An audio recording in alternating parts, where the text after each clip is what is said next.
warahmatullahi wabarakatuh. Halo sobat sehat, gimana kabarnya hari ini? Semoga sehat selalu untuk sobat sehat di seluruh Indonesia. Amin ya rabbal alamin. Kali ini bertemu lagi bersama saya Salsa Ica di podcastnya Klinik Arda, sehat untuk semua. Tentunya pada segmen kali ini saya tidak sendirian, saya ditemani oleh Dokter Gigi, Dokter Noni. Halo dokter.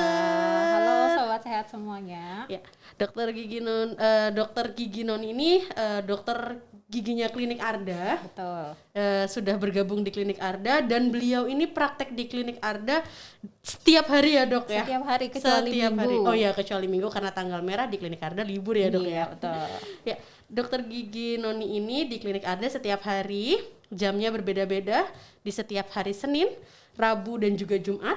Dokter Noni di jam 4 sampai jam 5 ya dok ya? Betul. Di hari Selasa sama Kamis sama Sabtu dokter di jam 4:30 jam 5 sampai jam 5 sampai 7:30 ya. Diingat ya teman-teman ya yang mau ketemu sama dokter Gigi Noni. Nah dok, di segmen kali ini nih banyak banget pertanyaan tentang cara mengatasi gigi berlubang dok. Nah sebelum sampai ke situ kita dikasih tahu dong dok, mekanisme gigi berlubang tuh sebenarnya seperti apa sih dok? Boleh tolong dijelaskan dokter? Ya. Baik Mbak Salsa, terima kasih pertanyaannya. Halo sobat sehat semuanya. Kalau ngomongin masalah gigi berlubang mungkin sesuatu yang terdengarnya simple, tapi kalau mau tebak-tebakan nih ya, kayaknya mayoritas manusia yang ada di Indonesia itu masih bermasalah tentang gigi berlubang, meskipun tidak dia sadari. Itu karena gigi berlubang itu tidak langsung memberikan rasa sakit biasanya. Dia itu suatu proses perjalanan penyakit yang berlangsung dalam jangka waktu yang cukup lama dan seringkali tanpa disertai rasa sakit sampai benar-benar mendekati saraf gigi baru dia menimbulkan rasa nyeri. Itu sehingga banyak dari kita yang abai mungkin ya, tidak tahu bahwa dia sebenarnya memiliki gigi berlubang sampai dia kesakitan nih, makan gak nyaman, minum es jadi ngilu, makan yang manis juga ngilu, tidur gak nyaman. Nah baru diperiksakan ke dokter gigi. Padahal kalau gigi sudah menimbulkan keluhan, perawatannya juga akan lebih rumit. Itu makanya kami memang senantiasa menganjurkan bahwa sobat sehat semua itu melakukan pemeriksaan gigi dan mulut rutin setidaknya setahun 2 kali setiap 6 bulan atau mungkin bisa lebih cepat dari itu jika memang ada keluhan. Nah tadi pertanyaan Mbak Salsa, gimana sih proses terjadinya gigi berlubang? Betul, ya dokter. Jadi gigi berlubang itu prosesnya terdiri dari beberapa faktor. Yang pertama jelas ada faktor gigi. Yang kedua ada faktor mikroorganisme atau di sini bakteri. Yang ketiga ada faktor makanan, sisa-sisa makanan yang menempel, dan yang terakhir adalah faktor waktu. Nah, keempat faktor ini itu bergabung yang kalau tidak salah satu atau beberapa faktornya itu diputus, maka akan menyebabkan gigi berlubang. Gitu. Jadi sederhananya ya, saya coba jelaskan bahwa ada gigi. Kita gunakan untuk mengunyah. Nah, makanan dari sisa mengunyah itu kalau tidak dibersihkan pasti akan menempel di permukaan gigi. Iya betul dok. Nah, permukaan gigi yang kotor tadi, kalau mulut kita secara alamiah memang sudah mengandung bakteri. Jadi pada kondisi sehat bakteri itu ada yang justru membantu keseimbangan di rongga mulut ya. Cuman kalau kondisinya tidak ideal, seperti tadi misalnya sisa makanan yang tidak dibersihkan dalam jangka waktu yang lama, itu justru akan dimanfaatkan oleh bakteri untuk dalam tanda kutip makanannya bakteri. Gitu. Ngeri juga ya dok ya. Nah makanannya bakteri ini kalau bakteri makan bermetabolisme, itu nanti di akhirnya dia akan menghasilkan zat asam. Nah zat asam inilah yang akan mengikis permukaan email gigi dan dalam jangka waktu tertentu terjadilah gigi berlubang. Gitu. Sederhananya seperti itu Mbak Salsa. Oke. Berarti mitos ya dok, kalau mekanisme gigi berlubang itu hanya terjadi di malam hari. Enggak, 24 jam dalam sehari. Oke, berarti kalau hanya malam hari itu mitos ya dok. Jadi Itu kurang tepat. kurang tepat. Jadi 24 jam bakteri itu bisa saja menyerang gigi kita ya dok ya. Karena bakteri nggak ada jam kerjanya dia. Gitu ya sobat Nggak sehat ada ya. hari liburnya gitu. Jadi selama di rongga mulut itu kotor kondisinya, proses terjadinya metabolisme bakteri itu tetap berlangsung gitu. Stop nggak mas ini? Lanjut. Oke. Ya dokter, berarti gitu tadi ya dok ya proses mekanismenya ya dok ya. Terus dok, gimana sih cara? Mohon maaf dok, itu kan udah gigi berlubang nih dok, mekanismenya seperti itu. Ya. Bisa terkenanya dari rentang usia berapa sampai berapa dok? Apakah mempengaruhi gitu loh dok? Dia anak-anak, dia lebih cenderung terkena gigi berlubang dibanding orang dewasa, seperti itu dok? Ya. Pada prinsipnya semua usia, entah itu jenis giginya masih gigi susu atau sudah gigi permanen, semuanya tetap beresiko terkena gigi berlubang gitu.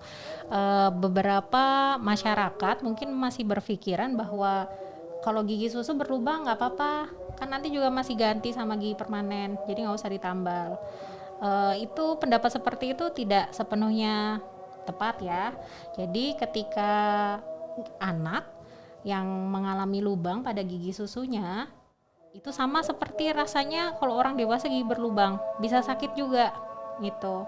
Dan justru ketika anak-anak itu giginya berlubang, sakit, dia nggak nyaman makan, justru asupan nutrisinya jadi berkurang, sehingga proses tumbuh kembangnya jadi terganggu gitu. Jadi antara gigi berlubang yang terjadi pada gigi susu maupun dengan gigi berlubang yang terjadi pada gigi permanen, keduanya sama pentingnya untuk diperiksakan dan dirawat gitu. Apalagi untuk gigi susu di daerah yang belakang, gigi geraham, itu kan usia berganti menjadi gigi permanen masih agak lama tuh, di atas 7 tahun. Dan selama masa mau ditunggu 7 tahun sakit terus baru nanti dibiarkan copot sendiri, kan enggak gitu. Karena di dalam perjalanan gigi berlubang itu tidak sesederhana hanya gigi utuh kemudian dia keroak. Tidak sesederhana itu, tapi boleh jadi bakterinya tadi masuk ke dalam saluran akar dan bisa menyebabkan infeksi di ujung akar. Akhirnya terjadilah bengkak pada gusi. Gitu. Jadi semuanya tetap beresiko pada kelompok usia berapapun dan juga pada jenis gigi yang manapun gitu. Oke. Dalam kondisi apapun ya dok ya, walaupun dia masih gigi susu ataupun sudah gigi permanen, itu tetap sangat berbahaya ya dok ya. Ya, sebaiknya tetap dirawat begitu. Nanti bisa dikonsultasikan ke dokter gigi terdekat atau ke klinik Arda juga bisa.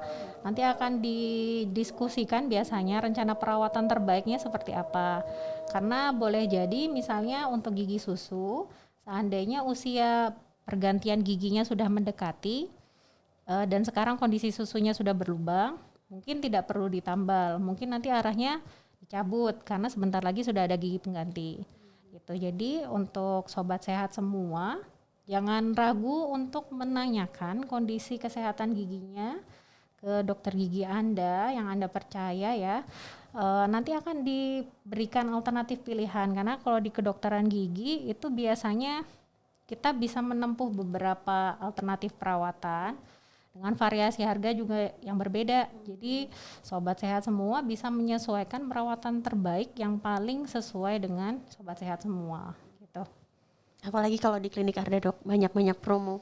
Oh iya boleh, itu bisa dimanfaatkan. Betul. Oke dok, tadi kita sudah tahu gimana mekanismenya proses gigi itu menjadi berlubang gitu ya sobat sehat ya. Terus yang kedua rentang usia berapa sajakah yang bisa terkena gigi berlubang. Terus yang ketiga nih dok yang akan kita tanyakan, gimana sih cara mencegah gigi supaya nggak berlubang? Tadi di awal sudah saya sampaikan 4 faktor yang bisa menyebabkan terjadinya gigi berlubang. Nah dari keempat faktor itu kita bisa merekayasa agar keempat faktor itu tidak lantas menimbulkan gigi berlubang. Nah yang paling sederhana dan yang memang bisa teman-teman sobat sehat semua kerjakan di rumah adalah satu, menyikat gigi secara benar. Jadi menyikat gigi itu tidak hanya tentang jumlahnya sehari berapa kali atau pakai pasta gigi apa yang paling mahal misalnya, itu yang paling bagus, nggak juga gitu. Jadi sikat gigi yang benar satu secara waktu itu paling sedikit minimalnya sehari adalah 2 kali, pagi setelah sarapan, kedua malam persis sebelum tidur sudah tidak ngemil lagi, minimal 2 itu. Nah, kadang masyarakat masih terpaku bahwa sikat gigi itu adalah aktivitas satu paket dengan kegiatan mandi. Nah, padahal mandinya itu pengennya mandi dulu baru sarapan. Nah, kalau seperti itu berarti kan seharian giginya kotor tuh habis sarapan. Mana nanti ketemu lagi makan siang. Terus sore pulang aktivitas mandi lagi, sikat gigi lagi. Udah bersih lagi giginya. Tapi ketemu lagi makan malam. Sampai tidur. Jadi seharian kotor terus giginya. Nah, itu kurang efektif. Pemilihan waktu menyikat gigi yang dibarengi dengan mandi menurut jam kebiasaan masyarakat kita ya, itu kurang tepat. Jadi patokannya adalah satu, ketika pagi hari adalah selesai sarapan. Yang kedua, malam sebelum tidur persis itu aktivitas terakhir adalah menyikat gigi. Begitu. Yang kedua yang disarankan adalah menyikat gigi menggunakan pasta gigi yang mengandung fluoride. Gitu, karena bahan fluoride itu akan membantu mencegah gigi berlubang. Kemudian bisa didukung dengan, mungkin ini agak kurang familiar ya untuk di Indonesia, pemakaian dental floss atau benang gigi. Itu teman-teman bisa cari tahu dulu nih kalau misalnya belum tahu tentang dental floss. Nanti biasanya dijual di apotek atau minimarket terdekat biasanya ada. Nah, penggunaan dental floss itu adalah untuk membersihkan sisa makanan yang tidak hilang ketika menyikat gigi. Karena dental floss itu ukurannya lebih kecil, lebih ramping, jadi harapannya sela-sela gigi itu bisa dibersihkan gitu. Kemudian yang ketiga itu adalah diet makanannya harus diperhatikan. Jadi kalau bisa mengurangi makanan yang manis dan lengket. Itu perbanyak makan buah dan sayur karena buah dan sayur mengandung air dan juga mengandung serat yang baik untuk membantu membersihkan gigi. Gitu. Wah, kalau untuk saya sendiri sama sih dok, biasanya sikat gigi kan kita mandi ya dok ya, pas mandi.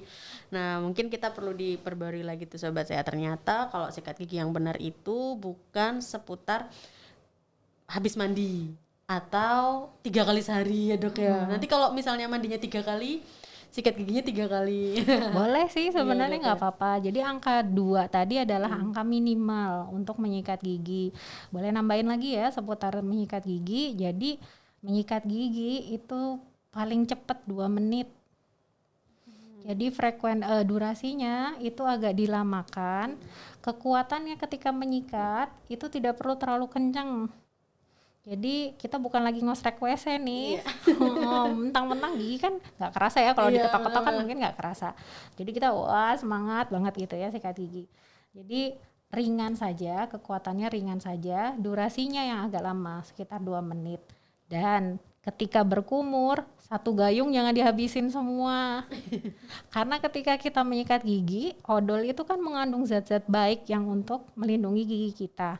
Kalau kita bilas lagi itu zat hancur semua, larut lagi. Jadi kumur itu cukup 1 kali saja untuk menghilangkan busa. Gitu. Jadi zat-zat baik yang ada di pasta gigi tetap bisa menempel di gigi. Gitu. Itu salah satu tipsnya saat mensikat gigi ya teman-teman. Tuh sobat sehat semua. Oke, yang terakhir nih dok.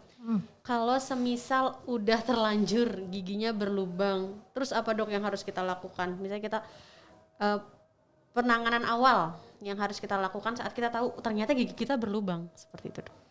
Seandainya gigi berlubangnya sudah menimbulkan rasa nyeri, sobat sehat semua bisa mengkonsumsi obat anti nyeri seperti paracetamol yang itu bisa dibeli sendiri di apotek. Dan kemudian setelah itu dianjurkan sekali untuk menemui dokter gigi karena gigi yang sudah berlubang itu tidak seperti jaringan di tubuh kita yang lain yang mungkin misalnya luka nih, kita habis jatuh di kulit, nanti dia sembuh lagi nih sendiri.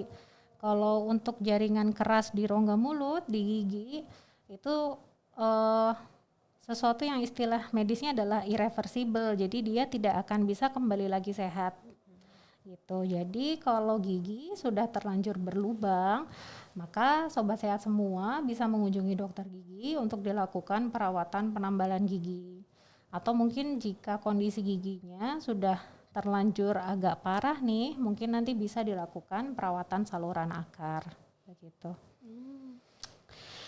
Wah, ternyata ya, Dok. Terus apa resikonya, Dok, kalau sudah terjadi gigi berlubang, Dok, untuk diri kita? Ya, kalau gigi berlubang paling minimal biasanya, paling minimal banget, itu menyebabkan kurang percaya diri. Iya. Nah, karena akan mengurangi estetika, apalagi kalau lubangnya di depan. Yang kedua akan menimbulkan bau mulut. Yang ketiga naik lagi levelnya nih, jadi level bikin sakit. Kalau sakit, makan jadi nggak nyaman, ngobrol jadi juga nggak nyaman, senewen kan ya bawaannya.